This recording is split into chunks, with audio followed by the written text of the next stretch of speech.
Hey, est-ce que tu as déjà entendu parler de dépublicitarisation? Alors qu'est-ce que c'est?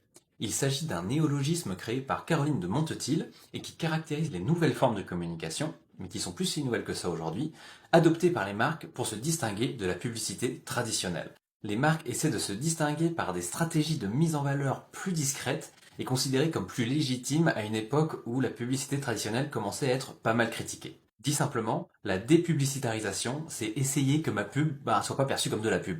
En fait, Caroline, elle parle de mise en culture des marques. En gros, pour contourner l'image assez négative de la publicité, les marques vont se muer en acteurs culturels, un statut bien plus glorieux sur notre échelle de valeurs communes. Et elles vont faire ça de deux manières. Un, en s'immisçant dans des productions médiatiques préexistantes, en faisant genre du parrainage télévisuel, en faisant du placement de produits dans les films ou alors dans les jeux vidéo. Deux, en imitant des formes médiatiques instituées.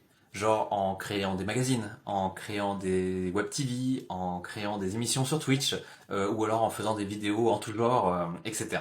Et au niveau des exemples, c'est la foire à la saucisse. Le musée LVMH, les interviews d'athlètes par Decathlon sur sa chaîne YouTube, l'émission La cuisine par Gastronom Geek sur le stream qui est sponsorisée par Tefal, les voyages payés à Norman par Crunch, et je pourrais continuer comme ça pendant des heures. En résumé, dépublicitarisation égale création ou sponsorisation de produits culturels par les marques pour euphémiser leurs intentions marchandes.